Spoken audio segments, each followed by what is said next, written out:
In 1 year, I went from unemployed making videos in my family room to becoming a top 40 under 40 honoree, gaining hundreds of thousands of views. And I'm just getting started. It's time for the second annual Walsh Wednesday Fund Drive. It's Connor coming at you once again, and what better day to launch the second annual Fund Drive than to do it on National Connors Day? Seriously, that's a thing, not some April Fool's prank. Guys, 2025 was such a transformative year here at Walsh Wednesday, and I'm so excited to see what 2026 has to offer. Over the span of the last 60 plus episodes, not only have we gotten to speak with local leaders and creators, but we worked with platinum selling artists, Broadway veterans, Hollywood actors, banana ball players, and even Olympians. Because of the hard work from this past year, Walsh Wednesday is once again nominated for Best Podcast, part of Hudson Valley Magazine's Best of Hudson Valley. None of this would be possible without you, so thank you. You can help Walsh Wednesday continue to grow by donating to our GoFundMe and by voting for Walsh Wednesday for Best Podcast. Both links can be found in the description of this episode. And if you don't have the funds to donate at this time, that's fine, I totally get it. Just sharing alone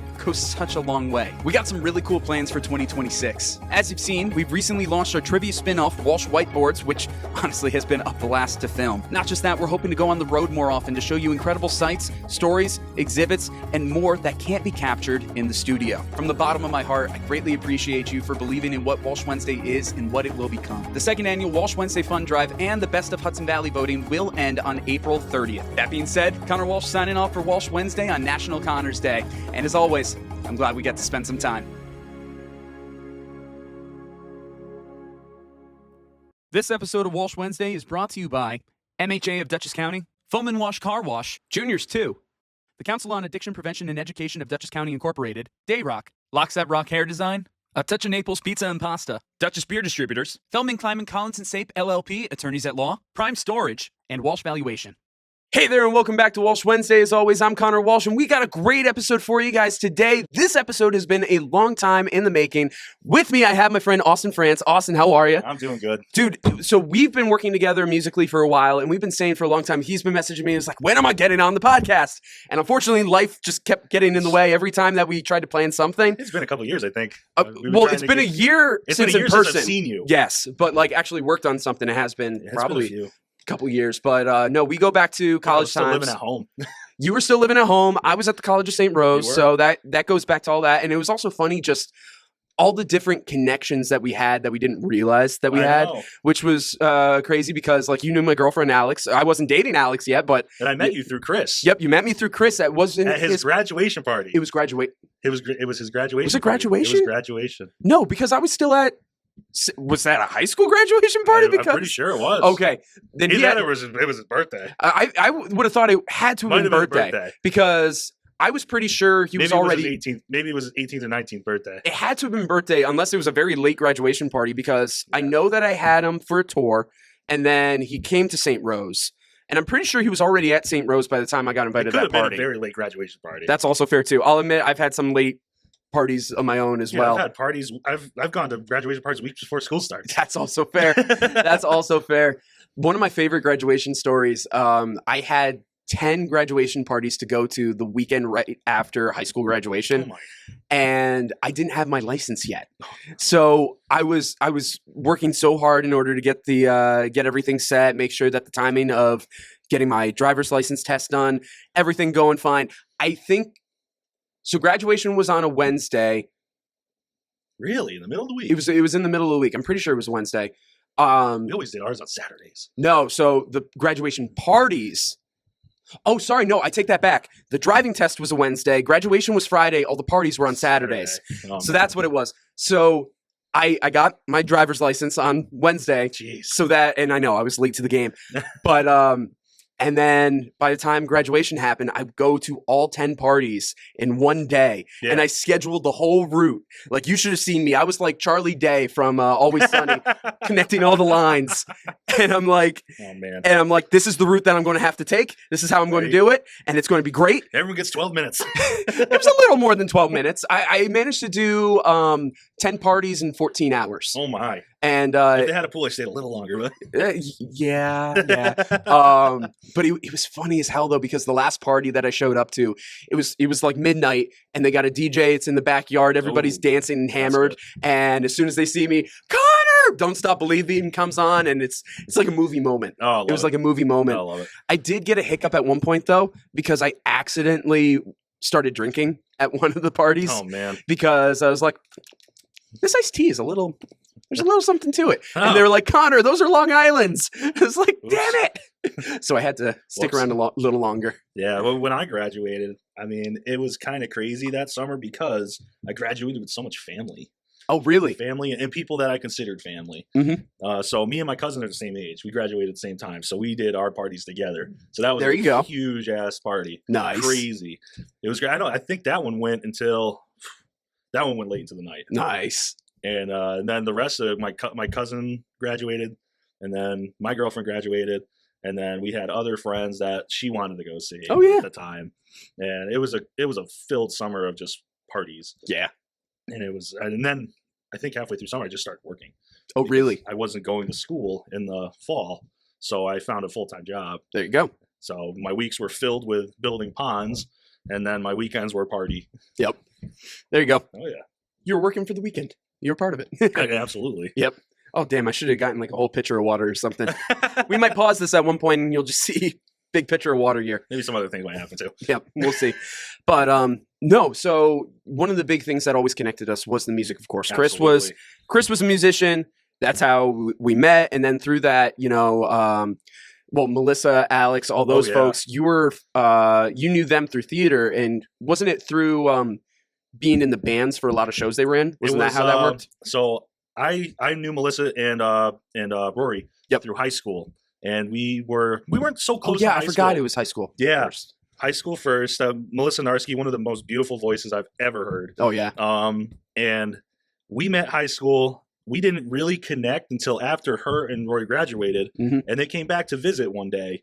And I just happened to, I lived in the music room. My free periods were in the band room, in the piano room, in the practice room. I was playing music. Yep. And they had stopped in because Melissa was also at St. Rose. Yep. So she was close by.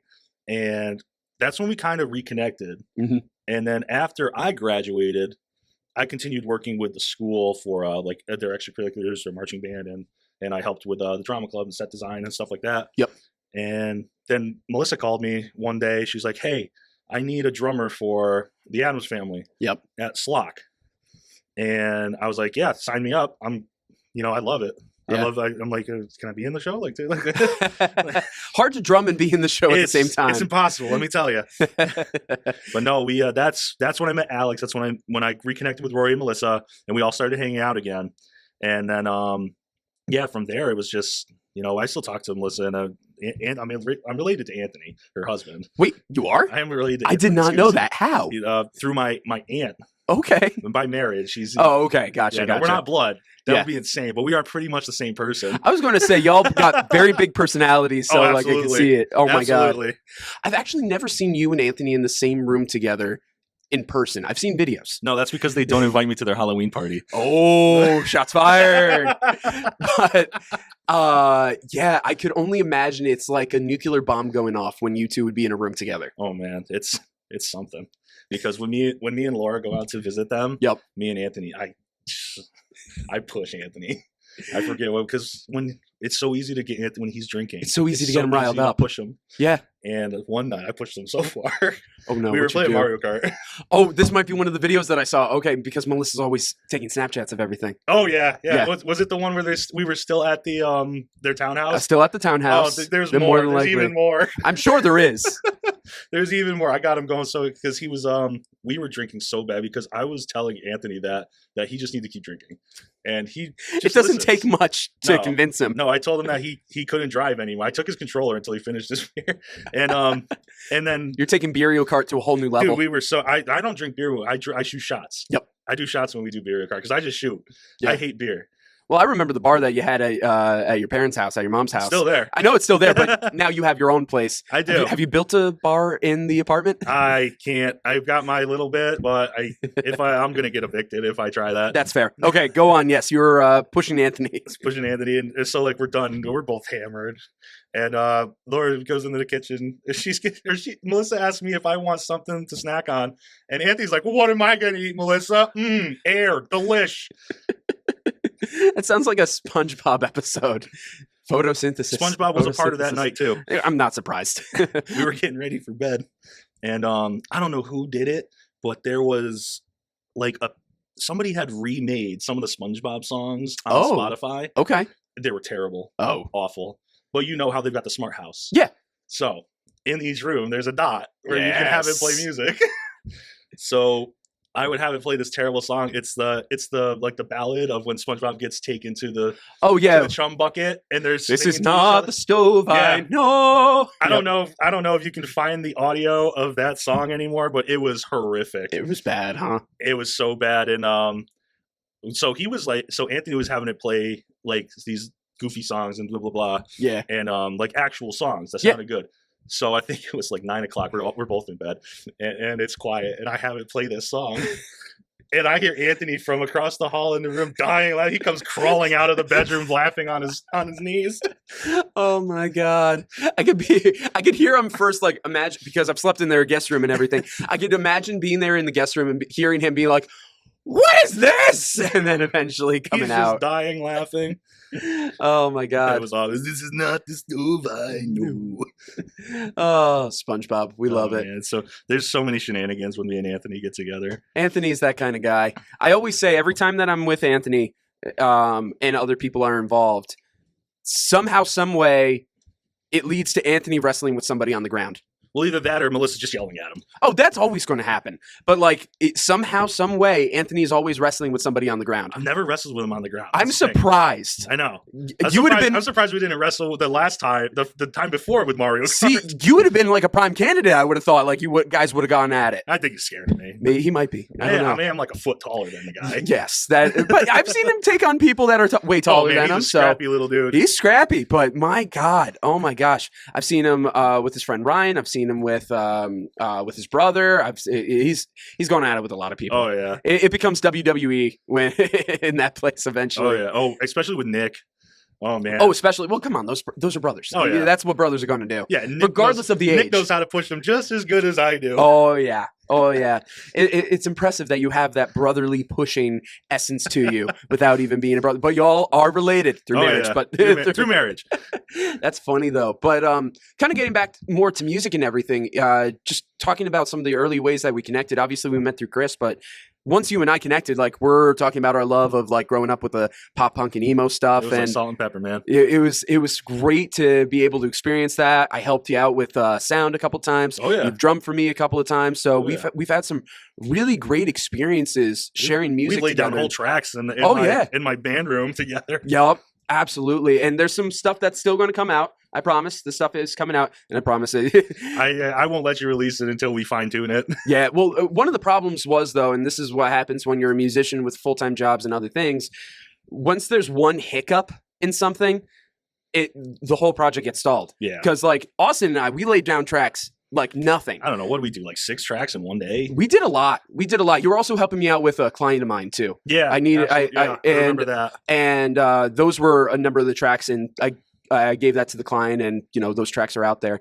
But the stuff like that we worked on for us, that's still to come out. But the problem was I had one musician drop out, so then I was hunting down other musicians, and then eventually life took over, and then just never got them set yet. So now it's at the point it was like, screw it, I'm like Thanos. Fine, I'll do it myself. Yeah, right. Yep. So there's still a couple in the chamber that we're gonna remake. Absolutely. Well, one in particular, and we can talk about this. The song that I released in 2020, "Dance with Me." Yeah. You fell in love with, and you were like, "This could be a pop punk anthem right there." Anthem. And what we've done with it so far is pretty dope. Oh yeah. Yeah. Yeah. I gotta find time. I gotta myself between my band and work. Yep. And being married, and because that takes up a lot of time. It does. And not being near my studio anymore. Yeah. That's the big thing. Is I'm 45 minutes away from my studio now. Yep. And it's in shambles because I don't get there. Yeah. Understandable. It's become my dumping ground for all my music stuff. Yep. It's all my drum kits are in there. They're just stacked up. My guitars. I mean, granted, I've got a couple that I still have at my place, but nothing like I could do when I was at home. Yeah, understandable. Some things might be changing there too. Oh, really? Yeah. Yep. Some things are in the making here with between me and my father in his house. Mm-hmm. So we might be back closer to home, but we'll have the space there that I had up at my mother's house. There you go. To get everything rolling again. All right. Okay. So there might be some things where you'll have a lot more accessibility. Be back to the home studio. That'd be cool. Yeah. That'd be neat. So when it comes to music, you are primarily a percussionist, but Yeah. as we were talking about before we got onto all this, you kind of had to learn a little bit of everything as you've gone on your musical journey. You want to talk about that for a second? Like how you started in drums and then how you evolved into being a multi-instrumentalist. Yeah, absolutely. It started in 5th grade. I mean, I've loved music before then. Yeah. But never had any drive to play instruments other than the piano that we had at my grandparents' house growing up. A big a stand-up. I can't remember the brand it was, but it was one of the nice brands. I feel like it started with an L, but I can't remember. I don't know. It's nothing I would remember because it wasn't English, that's for sure. Mm-hmm. But we used to play that. My uncle is a great musician, in his own right. And he used to play that piano all the time, which got me into playing it. And then eventually the piano had to go. It was too old. My grandparents weren't going to pay to get it tuned up. Yeah. And nobody knew how to do it. Yeah. And I think we were like 10 when that started to go. Okay. And by that time, I had been playing percussion in the school band. And that's where I really fell in love with music and instruments and everything. I wanted to learn how to play everything. Yeah. And I didn't excel very well in the beginning at like snare drum and stuff, something with rudiments. But I was good at glockenspiel and mallet instruments. So I went with that for a little bit. And when I got to middle school, that's when I fell in love with timpani. There you go. And from then on, I pretty much only played timpani. Okay. I love tonal drums. It's a great thing. Congas, tonal drums, concert toms. I was pretty much, that was my expertise all through high school. I refused to play anything else. My band teacher wanted to kill me at some points, I'm pretty sure.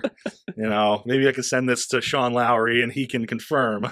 But, Sean Lowry, we're looking out for you. That and Mike Christie.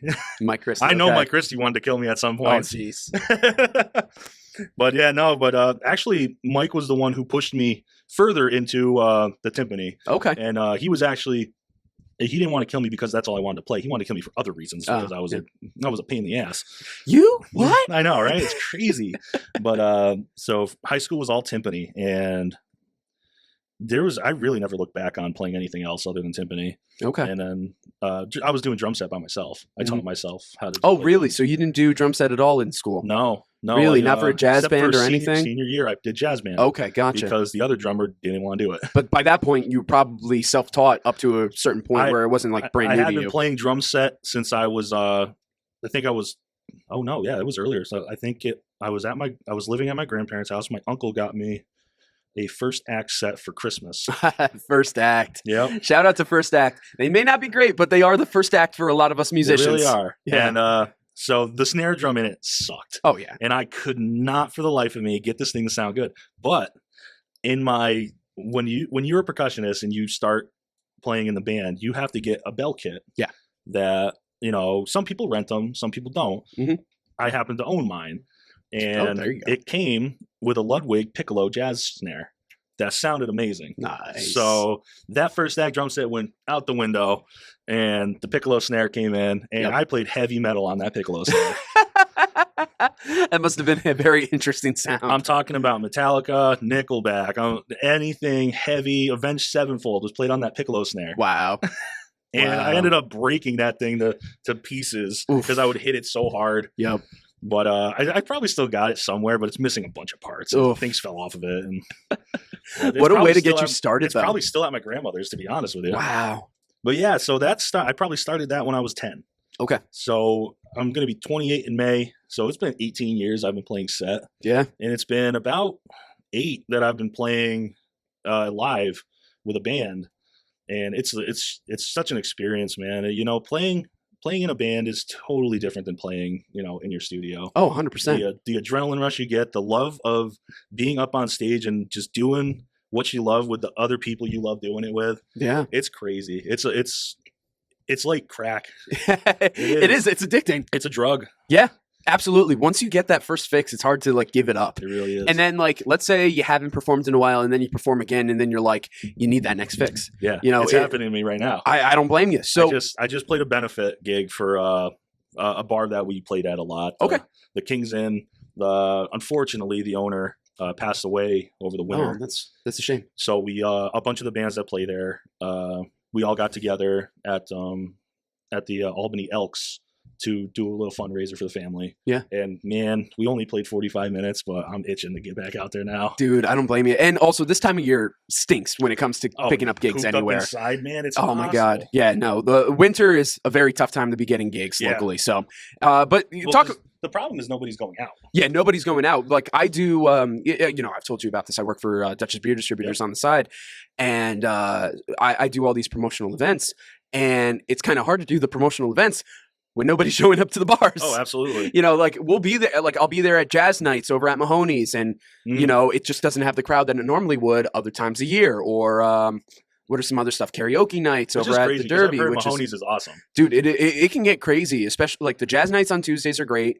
A lot of their DJs are a lot of fun. I've had some wild times at Mahoney's. I'll tell you one off camera later. Yeah, but it involves a beer bottle and a magician. No, it does not. It's a crazy story. But outside of that, the winter is tough. Winter is so tough for musicians. But this is like the time of year to hone up on your craft, to practice, to write, to do stuff like that if you can. And that's what we try to do when we're all not busy or don't want to shovel the stairs.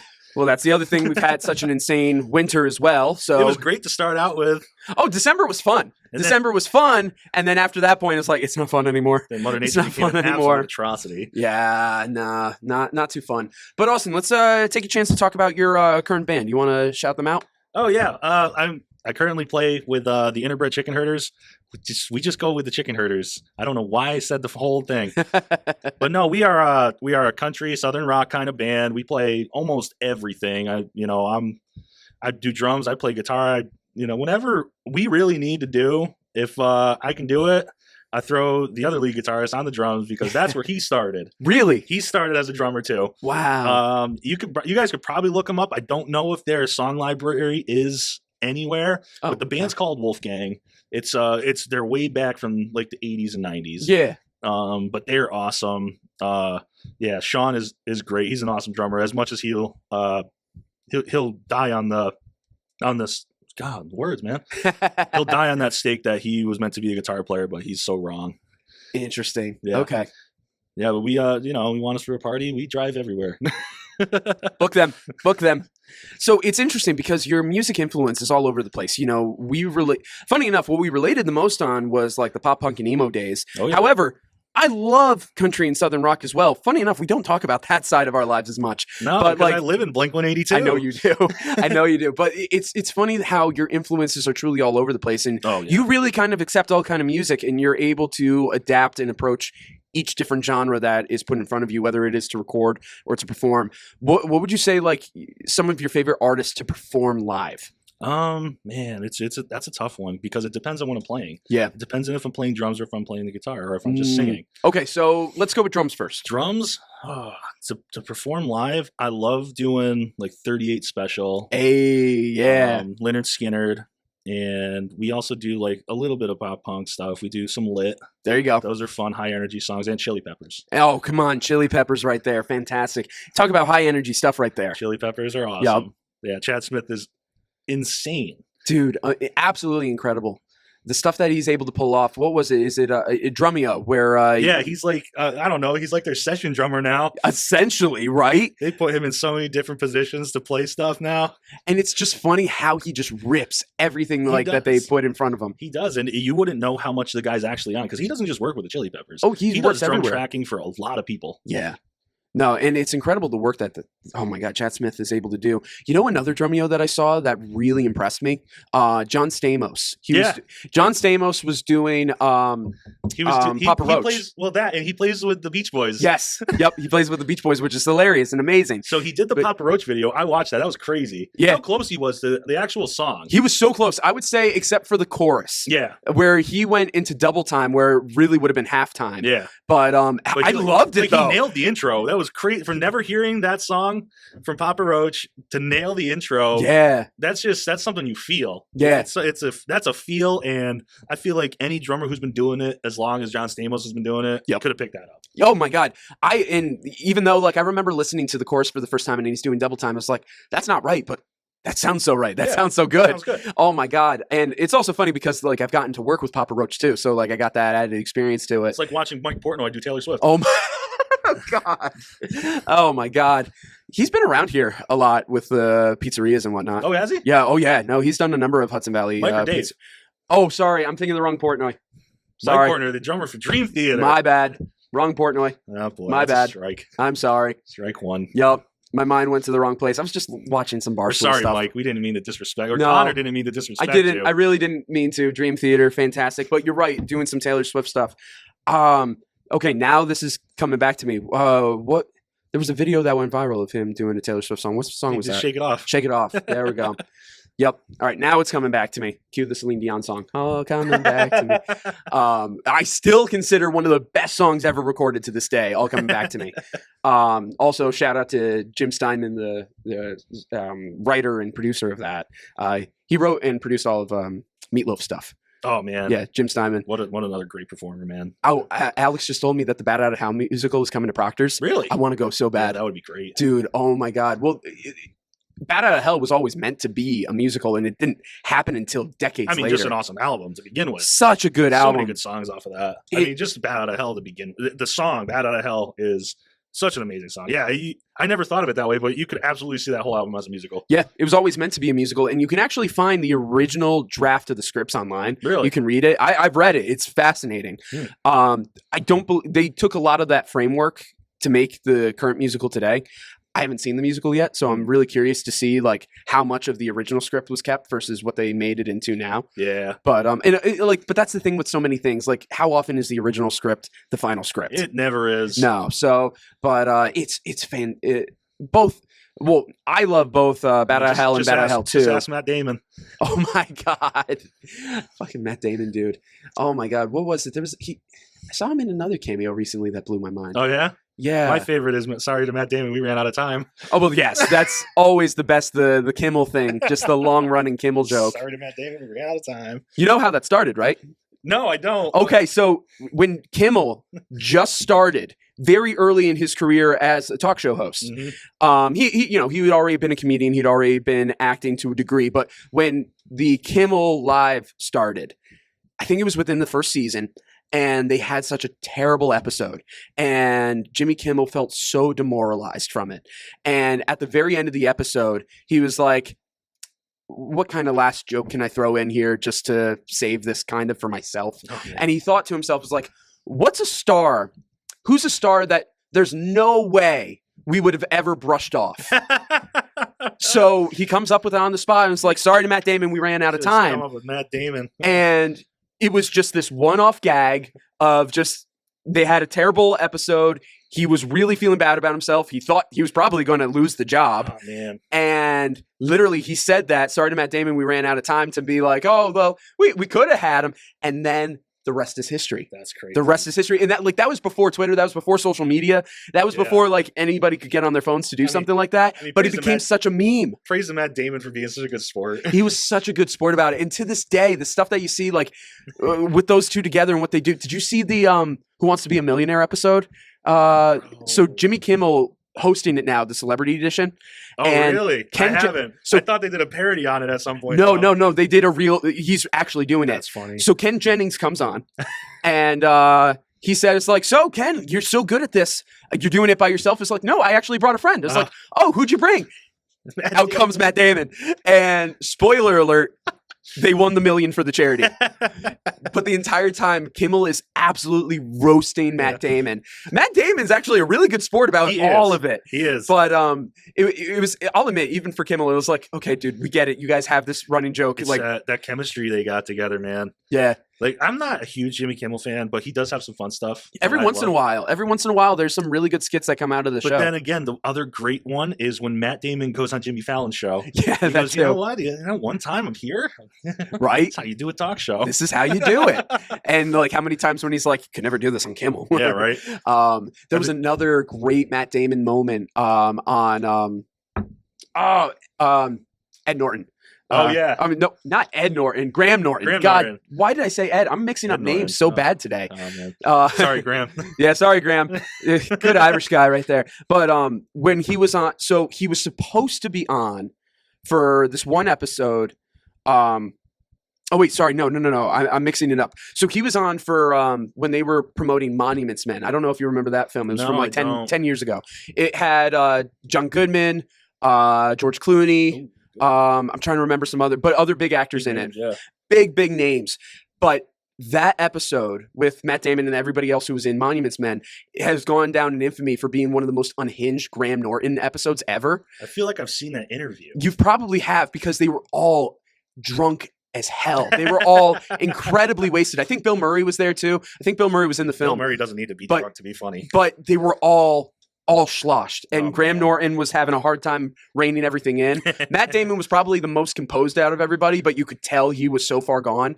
So shortly after that, they had George Clooney on. George Clooney wasn't able to be on that episode, even though he was in the movie. Yeah. They had him on later, and Graham said, it's like, I don't normally say this, but this was the worst episode we ever filmed. And George gave a lot of the backstory of it. It was like, I heard about all that. I saw all that. It was, that was a travesty. I'm so sorry. But you gotta love it. I recommend both episodes. Okay. First watch the Monuments Men episode, and then watch George Clooney apologizing for all of his co-stars. Yeah, no, that's great. Yeah, entertainers are so fun. It's so fun to watch some of that stuff. Yeah. Another Jimmy Kimmel bit that is I watch it over and over again is Knife Guys. Knife Guys! I was just about to bring that up. Will Ferrell and Ryan Gosling. Guys yes. How unhinged. Got knives to sell, Kimmel. I love how unhinged Ryan Gosling gets. Shut up, Kimmel! Shut up, Jimmy! Because it's mostly Will the whole time, and then all of a sudden Ryan just comes out and just like unloads on Kimmel. Just shut up and let me cut my friend's throat open.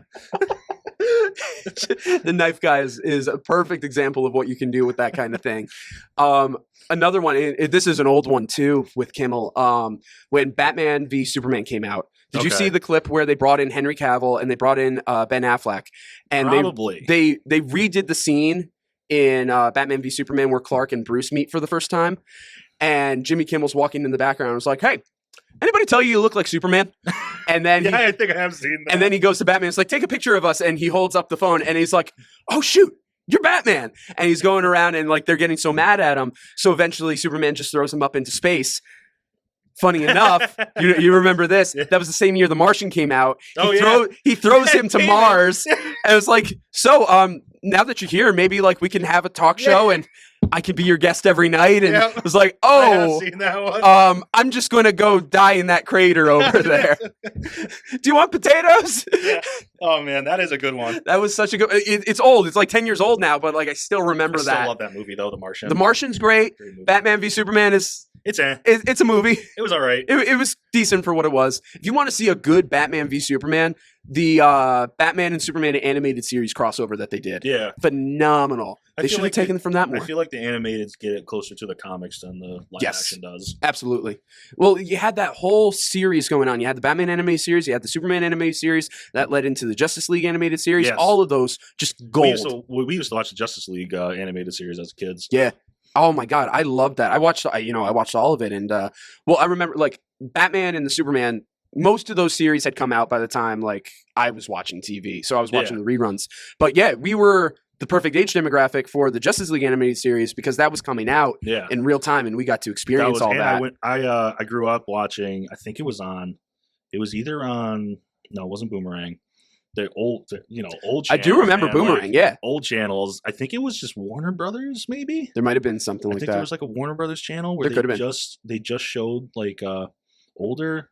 Well, there was WB Kids that they did for a while might too. Have been that, but they had the 1995 Spider-Man animated series. Yes, and that's where I fell in love with Spider-Man. See, where I watched that was ABC Family. They would air episodes right before school. Okay. So I would like weekdays as I'm getting ready, having breakfast before I go off to school. They're playing the 95 Spider-Man. All right, a little different for you than it was for me. We watched Legends of the Hidden Temple before school. Oh shoot! Okay, that's what Nickelodeon would show right before school. Yep. No, I watched. I had a lot of the orange VHS tapes. Oh yeah, VHS tapes to watch those. Rugrats Go to Paris. Rugrats Go to Paris. So good. There's this restaurant near here, Giacomo's, and they had a TV and a VHS setup where you can just put all of it in. So like great. every time we went to Giacomo's, I would run over to that corner, put in whatever VHS tape I wanted to. It was great. But oh, sorry, where were we going about that? But yeah, Spider-Man. Oh my God, so good. So good. I had a Spider-Man backpack that I brought everywhere. The color. That's the closest I think they've ever made it to the comics. Yeah, this with Spider-Man. Did you hear that they might be? It's not confirmed, but they might be taking some of the concepts of the Spider-Man animated series, that 95 series, into Brand New Day. I mean, did you hear about that? It would be great if they should get back to what it actually is. If they want to do it right, they should really go back and do their history and do their learning on how an actual Spider-Man movie is supposed to be. Yeah. No, because one of the things, do you remember in season 2 of the 95 series when Spider-Man, his mutation was rapidly accelerating and he even grew like extra arms and stuff? Yeah. Absolutely. So there's hints and rumors that they might be doing that in Brand New Day. I mean, that would be really cool, honestly. Yeah. And they're swapping Dr. Connors for Hulk. Instead, one big green monster for another big green monster. Yeah, one big green monster that was in the comics and one that wasn't. Well, Hulk and him have had a lot of experiences. I think the reason why they want to put not Dr. Banner... Not as much as the Lizard. No, not as much as the Lizard. Spider-Man. But remember, though, in the comics when the whole world forgets that Peter Parker is Spider-Man, they had this thing where Bruce Banner forgot, but the Hulk remembered. So they're probably tying all those threads together. Maybe. Yeah. Because that was what was that? That was after No Way Home.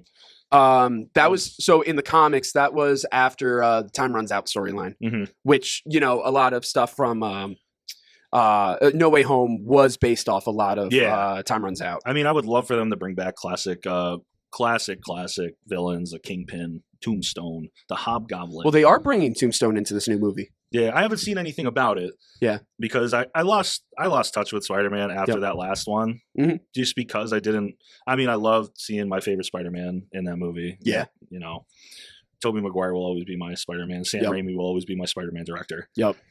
But yeah, Tombstone, the Kingpin, the Hobgoblin, like. We skipped right to the Green Goblin with Norman Osborn. There was another one before that, Yep. Well, it's interesting with Kingpin because of the rights. It's so weird. Like what Marvel owns, what Sony owns. Yeah. Who knows if we'll ever see Kingpin and Spider-Man ever together? Yeah.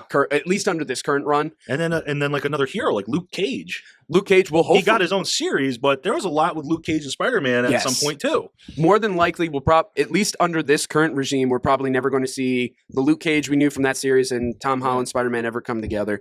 Probably wouldn't be until some kind of reboot. So there's so many people they could bring in to bring the older crowd back to it. Like you got the Iron Fist, you got Shocker. Oh my God, the Scorpion.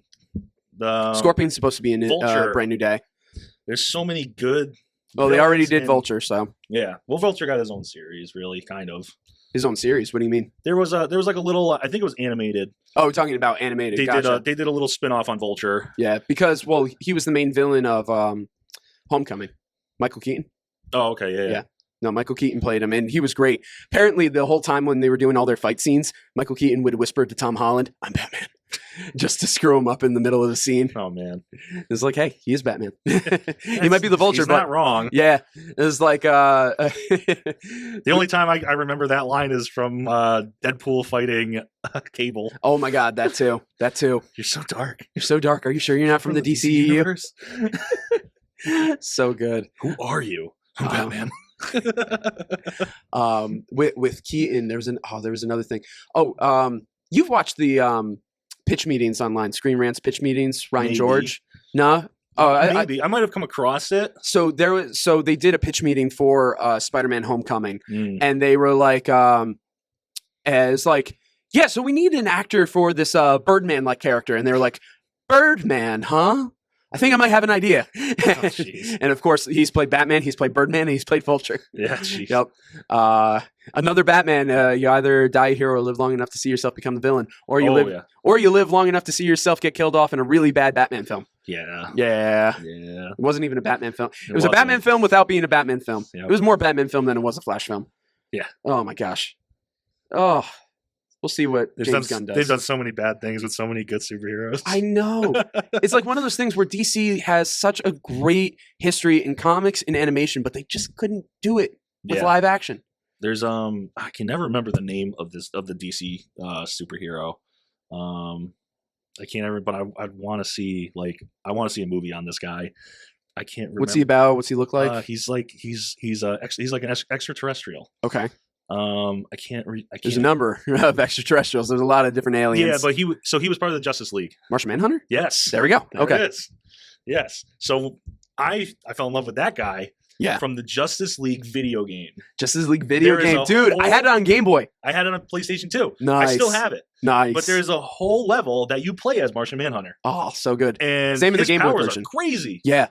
So powerful. So like they just kind of like step aside from him. Like there's a lot to this character. Oh yeah. Like you could do a lot with him. And it's also funny what his two weaknesses are. His real weakness is fire. That's stereotypical of like most Martian lore, so that's cool that they throw that in there. But then his other weakness, I forget what they call it in the DC continuity, but essentially he loves Oreos. Like he's got a thing for the DC's version of Oreos. Oh geez. It's not necessarily a weakness. It's not like kryptonite, but like there have been comics where he just loads up on like lifetime supplies of DC Oreos. Yeah. Oh, do you remember? I don't know if it was Marvel or DC, but do you remember a animated series? Okay. I think we might have been. I think it was like maybe 2003 or 2005. Okay. Do you remember Static Shock? DC. That was DC. Yeah. Is it? Yeah. Absolutely. I love Static Shock. That was one of my favorite shows back then. Well, he crossed over with Batman occasionally too. So yeah, Batman Beyond, all that. Yeah, no, Static Shock was fantastic. Well ahead of its time too. Yeah, it was a great show. And and it's the classic. You take this teenager, he gets powers, and now he's a superhero. Yeah, but it was really fascinating what they did. Where again, like most superheroes, he has a dead parent, but a dead mom this time. Yeah. His dad's the cop, and then just that kind of dichotomy that he was having to juggle with. He was very much the early blueprint for Miles Morales. Yeah, before Miles Morales was ever a thing. And then his best friend became his sidekick or something. Yes. Exactly. Yeah. And that's 100% Miles Morales. They pretty much took Miles Morales from Static Shock. Yeah. No, that was a great show, and I loved Static Shock. I actually still try and find it, but it's really not anywhere you can find it. Is it not on HBO Max? I don't think so. Oh, that's a shame. Yeah. No, because it was the series died off quick, like it disappeared. Yeah, they had like 2 or 3 seasons, something like that. But it was way too short lived. Yeah, and it was such a great series, and like the topics that they went into as well. Like they were doing stuff of like school gun violence in those shows. Like they had a character who brought a gun to school to kill somebody. It's like back when you can make shows good. That is wild. That was a show that played on Kids WB. That was a Saturday morning cartoon. It absolutely was. That's wild. Yeah. But that just goes to show like the depths that they were able to go into. Yeah. Which is incredible.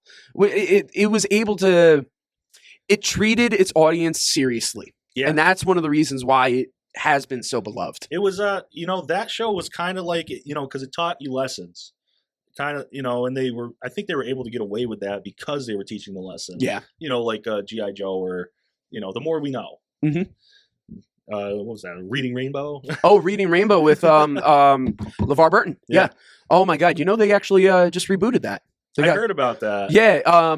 What's the new guy's name? Michael Threets, I believe. I've seen a few clips of him. He's really good. Did you see the guy who played Steve from Blues Yes. Clues is kind of he's got his own show now, podcast. He was toying with like a reboot. Yeah. Well, he's come back for a number of appearances. Yeah. Because you had Steve, you had Joe, and I believe Josh was I don't the know who latest the guy is now, but I grew up with Steve and Joe. Yeah, same here. But they've had Steve and Joe come back and do stuff with, again, I'm just going to say Josh because I can't remember his name. It might be Josh. They even did a Blues Clues movie with all 3 of them. Really? Yeah. I remember the old Blues Clues movies. Yeah. No, which was cool. Talking about like the orange VHS tapes at Giacomo's, that was one of the ones. I would put them right in. But oh my God, yeah, with Steve and Joe, and just the fact when he put out that video a couple years ago, just like, hey, how y'all doing? I know it's been a while. That video broke and healed so many late Gen Xers, millennials, and old Gen Zs right there. It's like it was like crazy. A moment where it's like, Steve, you're back. Yeah, we needed you. And pause. We're going to take a quick break from our interviews to hear from our sponsors. First up, we got our friend Andrew O'Grady from MHA of Dutchess County. When we talk about mental health, we often focus on the symptoms, anxiety, depression, isolation. But what we don't talk about nearly enough is the root cause. And more often than not, that root cause is trauma. This is Andrew O'Grady, CEO at Mental Health America of Dutchess County. Trauma doesn't always look dramatic. Sometimes it's quiet. Sometimes it's an experience you've carried alone for years. Sometimes you've never spoken about it because it feels shameful or because you were told to just move on. But here's the truth. Holding a painful secret doesn't protect you. It weighs on you. It shapes how you think, how you feel, and how you move through the world. It can impact relationships and jobs, the way you attach to people and interpersonal friendships and work relationships. And you don't have to keep carrying that weight by yourself. Healing is possible when you finally feel safe enough to talk about it. Contact a therapist today. If you need help with that process, contact your primary care physician or call MHA of Dutchess County. We're happy to help you find someone. It's time to take care of yourself. You just may have the best year of your life. For 60 years, we here at Foam & Wash Car Wash pride ourselves on giving back to the community because we're your neighbors. It's our community too. In celebration of Foam & Wash's 60th anniversary, we want to say thank you. By visiting the link on screen and in the description, you'll receive one free hot wax and shine car wash. No hassles, no gimmicks, just a token of our appreciation. Foam & Wash Car Wash, home of the unlimited wash membership. Thank you for being part of Foam & Wash Car Wash's story for the last 60 years. This episode is also sponsored by Juniors 2. Come on out to Juniors 2 in Poughkeepsie, New York for Thursday Night Trivia, hosted by CMJW Entertainment. Play as a team as you work your way through 4 rounds of trivia categories in order to win gift certificates and other prizes. Juniors 2 Trivia Nights, every Thursday starting at 7 p.m. at 1126 Dutchess Turnpike, Poughkeepsie. Next, we have a message from our friend Jeff Feldman from Feldman, Kleiman, Collins, and Sape LLP, attorneys at law. Hi, I'm Jeff Feldman. In 1986, when Paul Kleidman and I started our practice, our goal was to create a law firm where you could meet with an attorney and feel confident that that attorney would be with you every step of the way. Today, the firm has been successfully trying cases at all levels of state and federal courts throughout the Hudson Valley and Capital District. We have been selected as one of the best personal injury and medical malpractice defense law firms by U.S. News and World Report every year since 2009. For all of those years, we were the only firm chosen in any litigation specialty between Albany and White Plains. Your case is important to us. Giving you the time and personal attention you deserve has always been the hallmark of success. Initial consultations are free of charge and always with an attorney.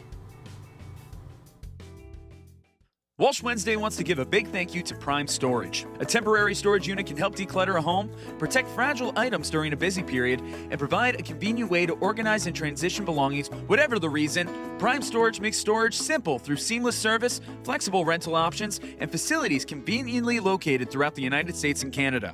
By using our link in the description of this episode, you will get 1 free month of storage, plus you'll save 15% on rental rates. Make the holiday season simpler and store with Prime Storage. Thank you to our Walsh Wednesday All-Stars, all of those who have generously contributed to the Walsh Wednesday 2025 Fund Drive. You can see the list of names on screen or in the description of this episode. And of course, thank you to our Walsh Wednesday Warriors, Jim Robinson, John Newhall, Meg Boyce, and Jenna Hess. These individuals have pledged $100 or more to Walsh Wednesday for 2025, either through the GoFundMe or our Patreon. Thanks for listening, guys. It's time to get back to the show. And play. This episode of Walsh Wednesday is brought to you by MHA of Dutchess County, Foam & Wash Car Wash, Juniors 2, the Council on Addiction Prevention and Education of Dutchess County Incorporated, Dayrock, Lockset Rock Hair Design, A Touch of Naples Pizza and Pasta, Dutchess Beer Distributors, Feldman, Kleiman, Collins, and Sape LLP, attorneys at law, Prime Storage, and Walsh Valuation. I saw that maybe it is, maybe it's not, but a Big Comfy Couch reboot. Really? I feel like I just saw something about that. Oh, that would be interesting. Not too long ago. Okay. All right. If they did something like that, I'd check it out. Yeah. Yeah. I grew up on that show too. Hey, it's kids programming, but there's a lot of great stuff. Like, I don't know if you I don't know if you got nieces and nephews that watch this or whatever, but Bluey. Yep. Bluey is so big. When I was a camp counselor, that's when Bluey first blew up. The last few days of Bluey. But I remember watching a few of the episodes with the kids at camp. Yeah. And I'm like, oh my God, this is speaking just as much to the adults as it is the kids. Yeah. Oh my God. My niece loves loves the show. I can't stand it. It's one of those things like, because it's like the only one she likes to watch. Yeah, and it's when you have it on repeat like that, you can only do so much. I can only do that intro song so many times, dude. Yeah. Yeah, but I was amazed by some of the themes, like they specifically for the parents, and I'm like, whoa, okay, this is cool. I'm not even gonna bring up another song that my other niece loved when she was a little younger. Okay. I'm not gonna involve fish, and I'm not going there. Nope, don't you dare. I'm going to throw stuff in here. Baby shark, do, do, do, do, do, baby shark. Do. Yeah, I heard that on repeat for 8 hours straight, Connor. So I have too. I do a summer music program, and it's called Day Rock, and we go around to a bunch of camps in and around like the tri-state area. And when we're working with the little kids especially, we play that at least 8 times a day. It's crazy how they respond to it. Oh, yeah. They respond. But then it's also funny because some of the older kids, too, like middle schoolers, are like, hey, let's just put this on as a joke. Yeah, and then you see everybody going, oh, God. Everybody's doing it. And it is fun. It is fun in that sense. And, it helps kill 2 minutes. But it is. Oh, dude. 2 minutes. Do it for 8 hours and come talk to me, buddy. Oh, I know. But hey. All through dinner. Trying to listen to that. Yeah. Everything that you say is like you start saying, instead of like you're saying, it's like, oh, so how was work today? You start going like, baby shark do do do do do do. No, like, I never did. That's all you can communicate. Baby shark do do. I would go eat out on the deck. Go outside even this time of year. Oh, at least today is actually kind of warm. It's a beautiful nice day out there. It's a beautiful day. I had the window down driving here. Yep. No, today's the day to do that. We've been talking a lot about pop culture, but you got a couple of things that you brought with you today that you've been saving as surprises. I brought some surprises. We should show off the surprises. All right, what one do you want first? I don't know. We got 2. So Austin was telling me that he had surprises leading up to this and stuff that he wanted to show off. He got it brand new for all of this. So I don't know what he's about to show us right now. I'm assuming they're musical instruments, but there could be snakes in those cases. I don't know. So let's see. Yeah, that would have been a good one. If you had like the peanut brittle snakes pop out. The cases everywhere. That would have been funny. Man, you know what? Let's do this one. All right. This one was a big thing for me. Use the table if you need. Yeah. So this was a huge inspiration to me beginning playing guitar. Really? Okay. Oh, Lord. Look at that. I feel you guys can't see this right now, but it feels like the moment from Pulp Fiction when they open the case. Oh, man. All right. We'll actually show it off, of course. So I just picked this up. Tell us the story behind this. Why is this so important to you? I mean, one of the greatest guitar players in history was, and one of the reasons I started playing guitar was Tom Morello. This is such a great replica. This is an insane replica that Fender just came out with of his. This is his guitar that he's been using since the 80s. Yeah. And true to fashion, everything that was on the guitar in the beginning got changed over to what this is now. Yeah. And so we've got an EMG, 2 EMG pickups. This neck pickup is actually a single coil. Oh, really? Disguised as a humbucker. I was about to say, I would not have thought that. And then we got a standard humbucker in the bridge. We got 2 volume knobs and a tone. Yep. So this is set up is this volume knob's always off. Okay. Nothing. And this one's always on 10. There you go. There's only one way to play this guitar. Yeah. And then just control it through the amp at that point. I've also never used one of these Edge tremolo systems for my device. Okay. It's really good. I've only used Floyd Rose, but this one, I don't know what it is about this one. It just feels smoother. Mm. And then obviously we got the standard strap body with the Arm the Homeless and the hippos. Yep. And we've got the hockey stick headstock. Yes. And I can tell how new it is by all the dangling strings that you got. We can cut those for you. They come like that. They came like that? This is how they'll never be cut. Okay. All right. This is standard how Tom Morello keeps all his stuff. I don't plan on changing how this guitar should look. All right. You know? Well, no, you shouldn't. It's crazy that you bring this up because I forget which Guitar Hero it was. This was the first time I was experienced to it, but you could play as Tom Morello. Guitar Hero 3. Guitar Hero 3. It was the third one. Yep. And I remember this was one of the guitars that you could have with it. This is the guitar he wrote that guitar battle on for that song that he did. Yeah. And you know, this guitar wrote Bulls on Parade. Yeah. And that's, you know, this is what I was talking about with you. Yeah. And you did sound when I did this song. Yes. I was trying to, Parade. he was trying to give me hints on what exactly it was. Just vague enough to throw him somewhere. It was very vague, and I was like, I wasn't sure where he was taking me. Now this makes sense because I remember it was at that biker show. It was the Harley Rendezvous. It was the Rival. New And York. that was, first of all, incredible show. You guys did such a great job. So much And going on. that was an incredible day that I got to do sound for you guys. But you guys like rocked that place, and the back and forth, the musicianship that you all shared. But yes, now it all comes together. I did Bulls on Parade, not on this guitar, obviously. I had to set up my Les Paul in a way so I could do the kill switches for the scratching part. Yep. And that's still one of my favorite songs to play.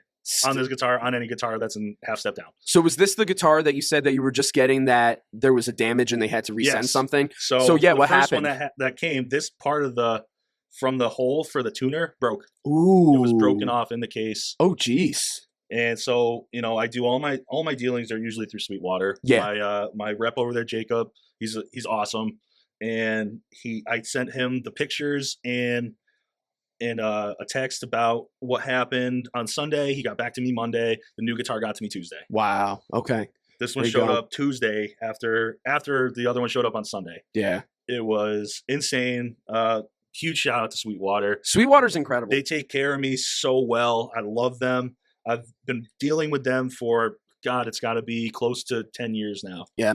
If you're any musician that needs musical gear, musical instruments, anything like that, Sweetwater, above and beyond. Talk to somebody at Sweetwater. They will go above and beyond to help you out. They offer, you know, you got to sign up for the Sweetwater card. Yep. You gotta. They offer you great financing on the stuff you need and want and love to have right now, but you don't have $2,000 to just throw away. Where do you think these mics came from, guys? Where do you think some of the hookups that you're not seeing behind the camera came from, guys? A good amount, Sweetwater. You can't go wrong. Yeah. You can't. They treat me so well. I love them. I've never gotten a bad product from them. And if I do, they give me a replacement almost immediately. Which was very impressive how they were able to handle that situation. And it doesn't happen often. It's not Sweetwater, very reputable, everything that they put out, great stuff. Absolutely. So this guitar, oh my God. So now here you are having it after all this time, you're playing these songs, you've been listening to this music. How's it feel to have this guitar and have this kind of piece of history? Obviously a replica, but to have this essentially piece of music history. I mean, this is probably the most amazing feeling I've ever had, owning a guitar, any guitar. Yeah. You know, I have I still have my first guitar that I bought with my own money that I saved up for my birthday. Same here. Yeah. And, you know, just to start with that one. And I built 3 because I get bored. It's fun to do. It is. It's an awesome time. It's a great, it's great because I have idle hands and they love to do stuff. Yep. But this is my present to myself, and I owe a lot to my wife for putting up with me, my reckless purchases. But in the end of the day, I make money with these. Yes, absolutely. These are an investment. They are, and I have a lot of them. Yes. And my wife likes to remind me. She doesn't play any musical instruments. She doesn't. No. Yeah, I was going to say. She's an accountant and she does nails. Yep. Yeah, I didn't think that she played any instruments, but it just goes to show you need the right person to accept the addiction of getting musical instruments. You really do. Yeah. I don't think there's anybody else that would put up with me doing, spending an exorbitant amount of money on, even on my tools for work. That's fair too. So all in all, my net worth is in tools and instruments. Yes. Amen to that. No, well, it was funny, Alex and I are apartment hunting, and I told her, it's like, you can have the entire apartment, do whatever you want with, but I just need that one section that I can have my instruments and my setup and everything. Yep. That is all I need.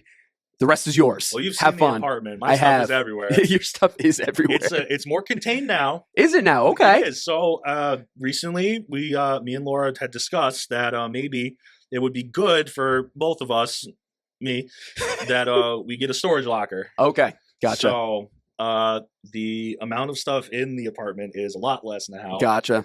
Does Laura feel like it is her apartment now too? No. No, not quite. No, I still don't let her put anything on the walls. Really? I don't like wall art and stuff like that. Not even just like give her one room to do whatever she wants with? No. No, wow, okay. Well, we only have 2 rooms, and she does whatever she wants with our bedroom. Okay, there you go. Okay, so she has the bedroom. That's good. Yeah, our bedroom is she. I don't tell her that she can't do anything in our bedroom.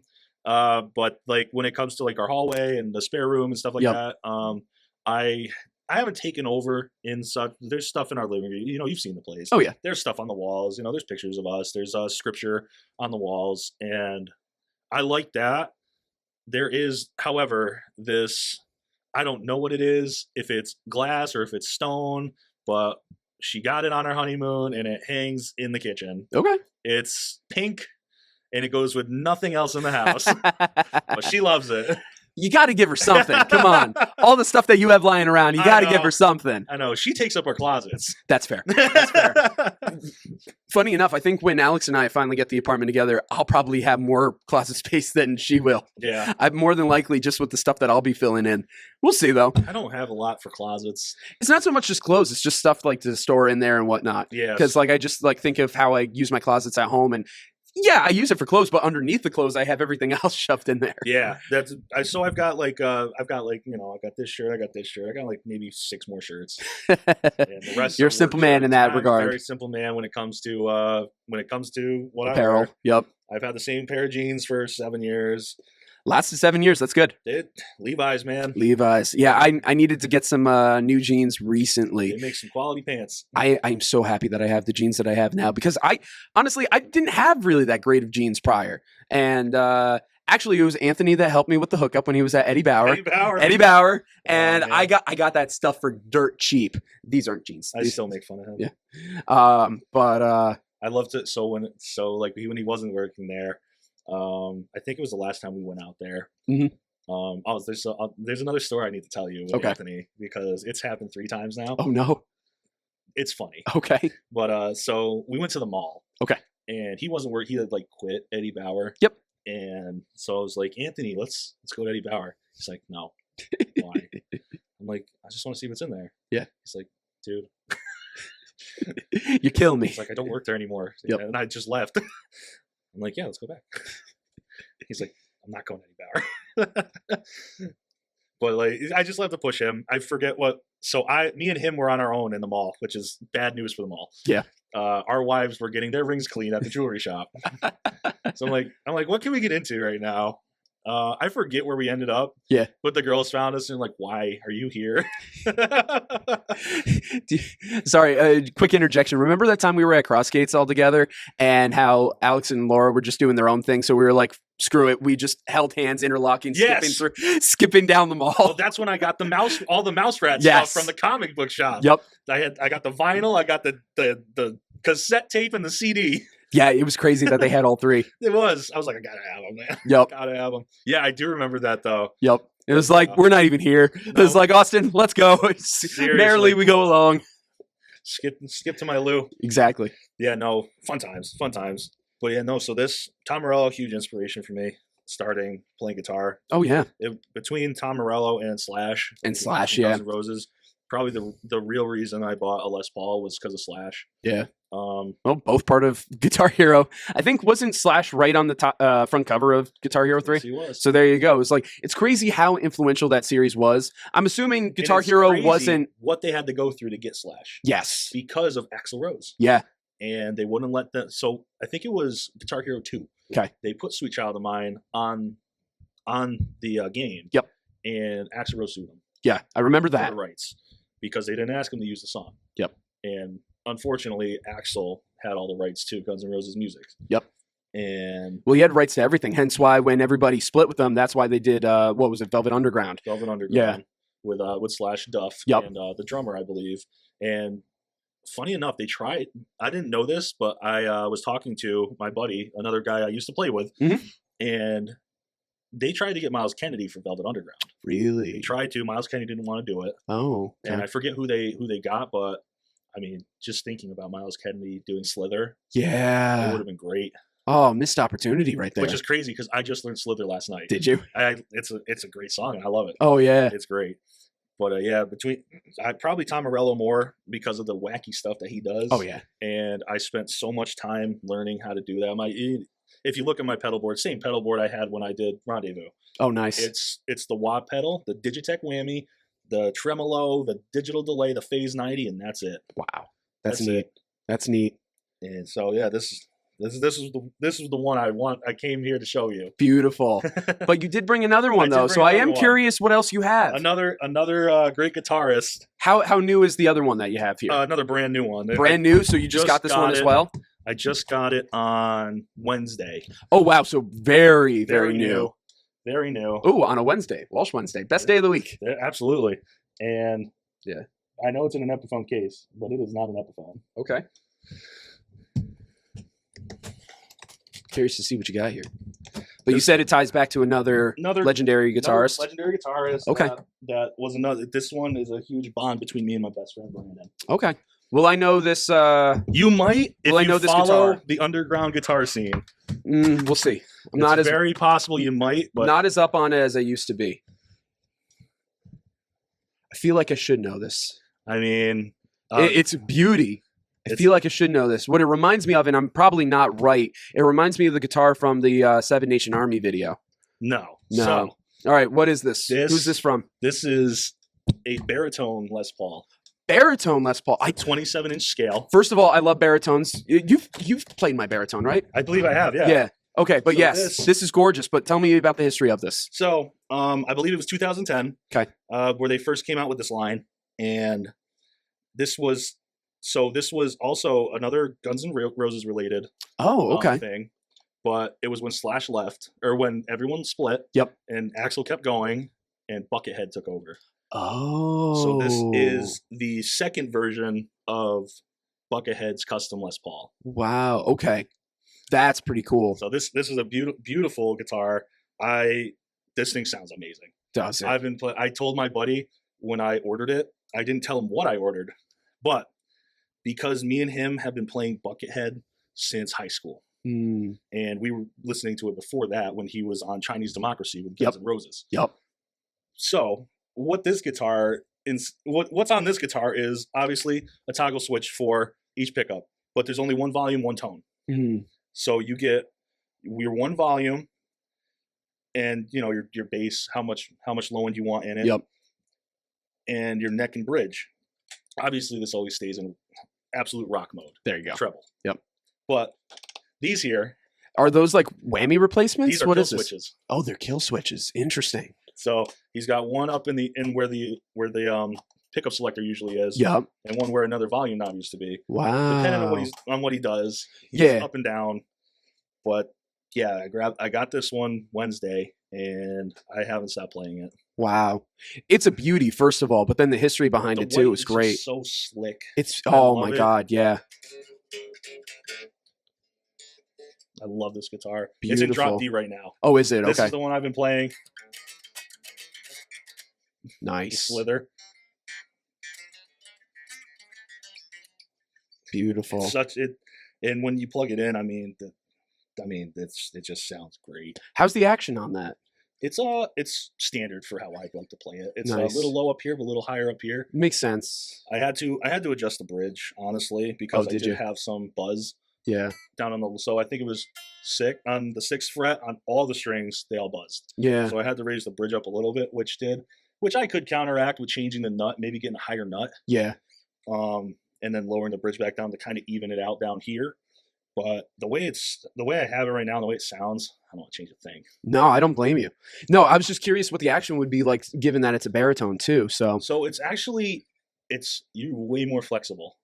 So instead of the standard 25.5, this is 27-inch scale length. Okay. So you have a little bit more on it that you can move the strings, but it can also handle lower tunings with higher tension. Yeah. So say you want to be maybe you want to be C, you can tune this, depending on what strings you get as well. But you'll still be able to play it like it's an E standard, and the strings won't be all floppy. That's good. So I mean, this isn't drop D. I do go to E standard with it sometimes, But right now, I've just been kind of jamming and drop D at home after work. There you go. And I love the way this sound. I love the way this sounds coming out of my Spark 40, which is one of my favorite amps right now. Nice. I mean, I've got my orange Dual Terror, which is amazing for live gigs, but at home it's just a little much. Yeah. But I love this. The sound of it's just great coming out of that Spark 40 right now. No, that's a beauty. And even, not even plugged in, just the sound that it makes is so clean. Yeah. I can't remember what they did the neck out of, but it's not, I think this one might have been ebony. Some of them they did out of like I can't remember the name of that. I know, I'm forgetting. But like this material. Yep. So it was the sound it would get. Like the first run, I think the 2010s, they changed to the ebony in 2012 because they just didn't want to do that material anymore. It was hard to work with. And I think they changed the top as well because it was yellowing so fast. Really? Oh, okay. So if you look at some of them from 2010, 2012, they're not even white anymore. They are yellow like this selector switch. But they still look great. Oh yeah, without a doubt. But that's cool that you got like it's still the pure white and everything. Yeah. No, this is a dream come true too as well. I mean, that's a beautiful one. Such a slick looking guitar. All the all white, the white pickups, everything. So how much rent are you out with these two guitars? I'm not. No, I know you're not. I have a great job. My boss pays me very well. As much as I say I don't afford to splurge, I do. Yeah. But my wife's taken care of. Our bills are taken care of. And you're in good shape. The other stuff that I don't care about, that money goes to my passion projects. Yep. Absolutely. Something like this. Phenomenal. Absolutely phenomenal. So yeah, my buddy Brandon has no idea that this is the guitar that I bought. Oh my God. When are you guys going to link up? I don't know yet. I don't know. But it's going to have to be before this episode comes out. Oh yeah, hopefully. Just imagine like he finds out like when the clips come out. Yeah. No, but as I said, like by the time we're recording this versus when it's going to come out, it's going to be roughly a month. So you got a month. I got time to show it to him in person. Awesome. Yep. Yeah. No. So we got to link up quick because we just actually got together for the first time in, man, I got to say 5 years. Really? He's been going through some stuff I'm not going to get into. Yeah. No. It's his own personal things. But he's finally back in a good place. Mm-hmm. And we got together. I think it was the last Friday of February. February. Okay. We got together and he played. So he's got a really old. This Les Paul's got to be from the 80s. Really? It's old. It's like I think it's a special, a Les Paul Special 2. Okay. It's customed. Nice. I don't know where he got this thing. Yeah. But it's black. It's got it's like the Juniors. It's got the rounded with the pick guard that goes all the way down. Yes. And on it he's got his selector up here, but he has 2 volumes and a tone, and he's got a kill switch on it as well. I don't know who made this guitar. The thing looks like hell. It's old. It's black. And it's not working currently. Oof. His one pickup is acting weird. So I'm gonna have to fix that for him. But there you go. Good friend. I'm thinking about buying another one of these. Might as well. I mean, come on. Yeah, if you can, why not? You just can't go wrong with them sometimes. I got an electric guitar that we can't pin down what exactly it is because it is so completely like it was completely like made up from the ground up because it's got like the body of a Les Paul, but it's got pickups of a Gibson. It's got like the bridge and neck of an Epiphone and all the different switches on it. Like it doesn't make sense. Like I've shown this to people. And you didn't bring it today? I know. I probably should have brought it today, but I've brought it to a few like music stores and a couple of professionals, people that I know, and they're like, this is like one of the most original looking guitars I've ever seen because it looks like it was just made from scratch. You might have like a Tom Morello special. No, it's older. It was so my uncles in the 60s got it used. Yeah. And they got it. So my Uncle Chris and my Uncle Phil used it, sat around in the basement forever. And then when I started playing guitar, my grandparents gave it to me and I've had it and I've used it on a couple of things. Yeah. But I've always been so curious about the history of it because like you take a look at it and you can't necessarily just do a quick Google to figure it out. Yeah. But it's one of those things where it feels one of its own. One of these days I will find some kind of history of it, but it is insane. I even have the original amp that it came with too That's from the crazy. 60s as well. I've had to get that fixed. It's a tube amp and everything. I'm sure that and- thing sounds great though. Oh, it does. It does. There have Those been old amps, man. They're so awesome. the original Dance With Me track. Uh-huh. The original Dance With Me track. When I was recording guitar for that, I recorded it on that electric guitar on the original amp, and I did it at 3 o'clock in the morning during the pandemic. And I swore to God that I the very first strum that I did as I was getting everything shook the whole neighborhood. I was like, oh my God, I just woke everybody up. And I was like, turn it down, turn it down, turn it down. Cops are coming. Funny enough, when I asked my parents later, it was like they didn't notice anything. They didn't wake up. So I was Dang. like, thank God. But yeah, If I did that, I'd get slapped. I was amazed that I didn't wake them up. I am so amazed that didn't wake up my folks. But I remember I was so drawn to the music and I had the idea in my head. I was like, I have to do this right now. So I Yeah. set it all up, and I didn't have the equipment that I have now. So I had even like smaller, crappier equipment that I was hooking everything up to. But here I am, 3 o'clock in the morning, ripping this thing, and it was, oh my God, it was so Dude, much fun. When I wrote my first song, I was actually I don't remember what inspired me to write it. I had just gotten broken up with. Well, there you go. That's an Yeah. inspiration. Well, yeah, but so that doesn't inspire me to write music. Okay. I'm not, you know me, I'm not the sappy kind of person. What? Yeah, I know, right? Yeah, this big old guy. Yeah, I have feelings, but they don't compel me to write music. Only Yeah. angry feelings do that. That's fair. That's fair. But I was on the phone with one of my friend, one of my mother's friends from Holland. They were calling to say hi, and she was like, "Do you have?" She's like, "How's the music and stuff going?" I'm like, "It's going good." She's like, "Do you have any songs out?" I'm like, "No." So I wrote my first song in 3 hours. Which one was your first song? You showed me a couple tracks. So It was I haven't named it yet, but it's I think I'm gonna call it Sorry. okay. Uh, Did you ever show me this one? I might have. Yeah. I think I played it at that rendezvous. It was. Oh, did you? Yeah, it was the.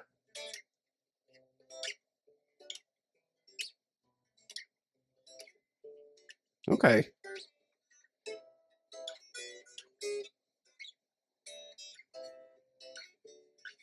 I can't. It's a drop D now.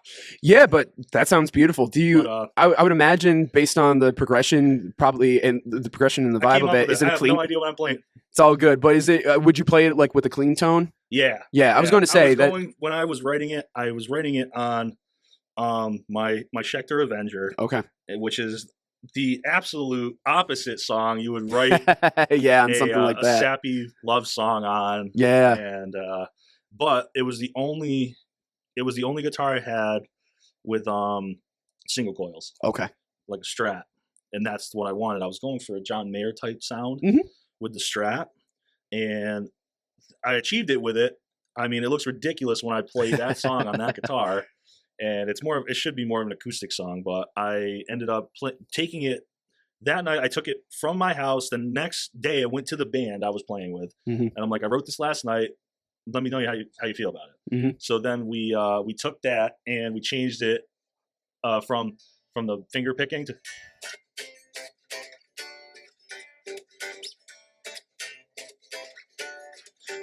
Well, that sounds like it's got some of that southern rock influence that you're talking about before to it. Yeah, and then we went to regular chords through the chorus, Mhm. and then we did something weird for the bridge. We just kind of kept it in that. I don't even know what these chords are, dude. It just hit me Yep. that night. It's funny. Some of the greatest musicians don't know exactly what they're playing. They're just like, sounds good. Yeah, no, I And have that- no idea what I'm doing up here. See, sometimes that liberty of not exactly knowing what you're doing can help you out, because I probably took a lot more risks before I understood music theory. Yeah. And then by the time I did understand music theory, I was trying to do so much by the book.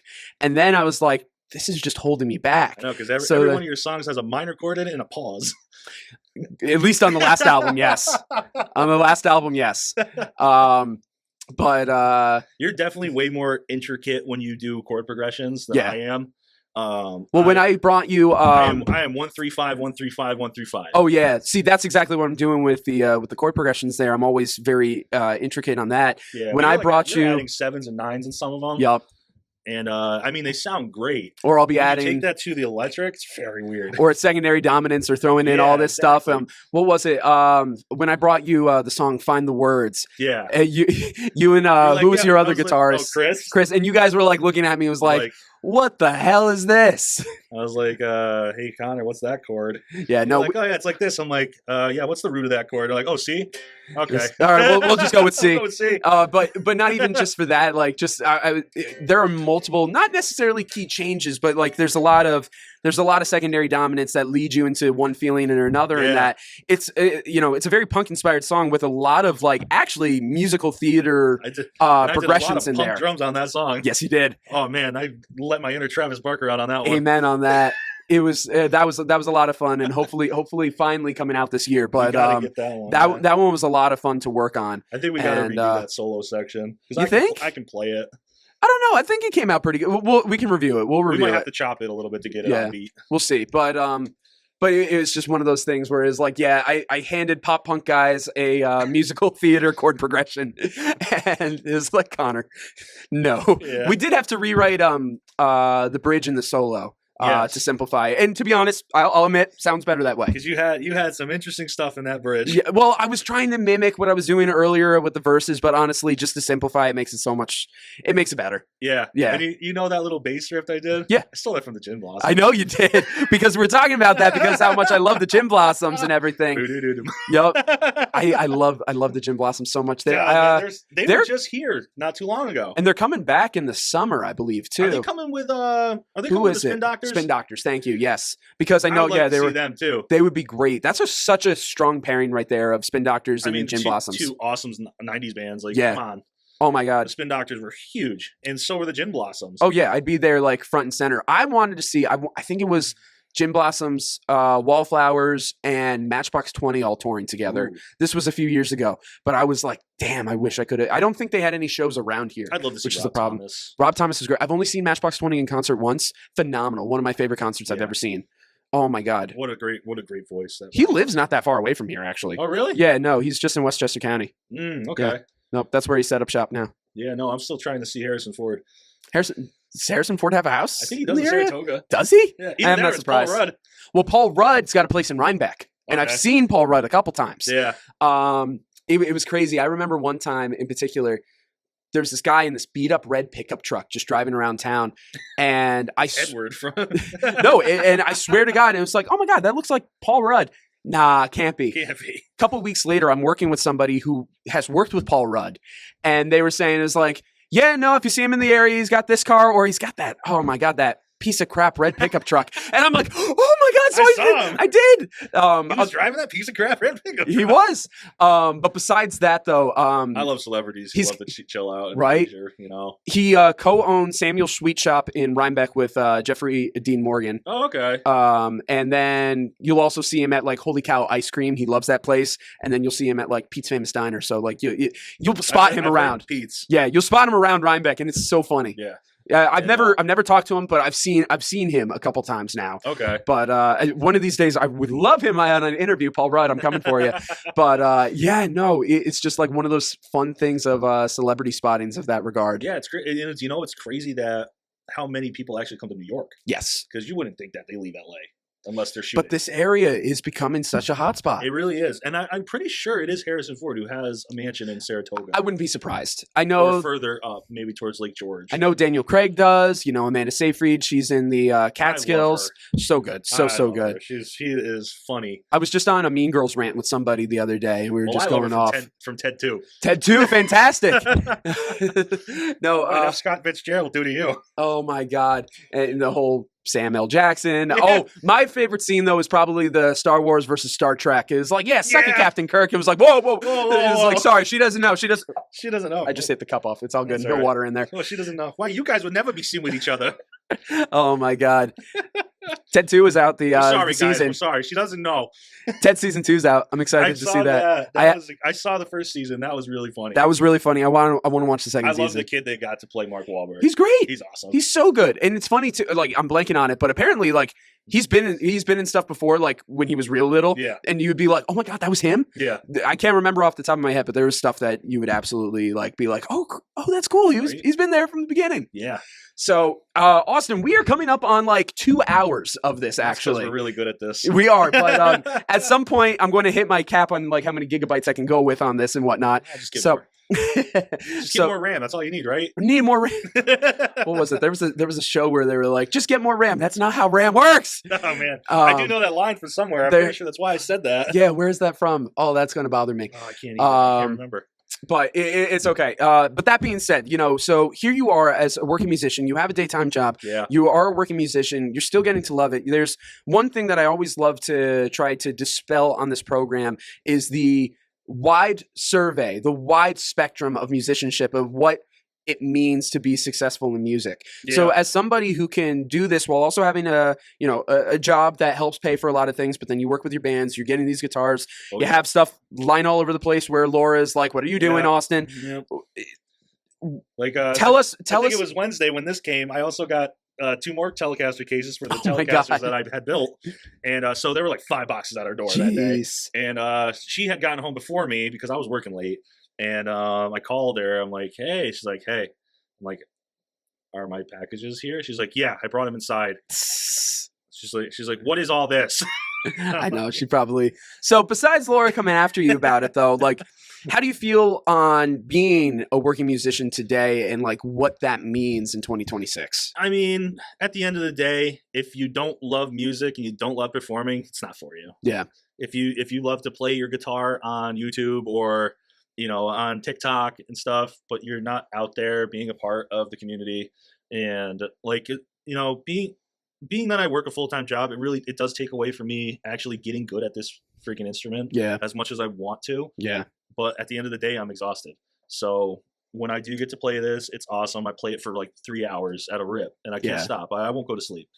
But I keep this where I'm at right now with knowing how to play the guitar as this is a bonus for me. Mm-hmm. This is something that same thing with the bass, same thing with the piano, same thing with the violin. Mm-hmm. I'm not good. I'm not a master of any of them, but I'm good at each one of them in its own right, and I can hold my own at some things. Yeah. Well, just remember, a jack of all trades, master of none, but oftentimes better than a master of one. Yeah, exactly. And that's why, even though my the guy Sean, who is our lead guitarist, and it's his band that I play with. He's been, this band's been around for 30 plus years. Yeah.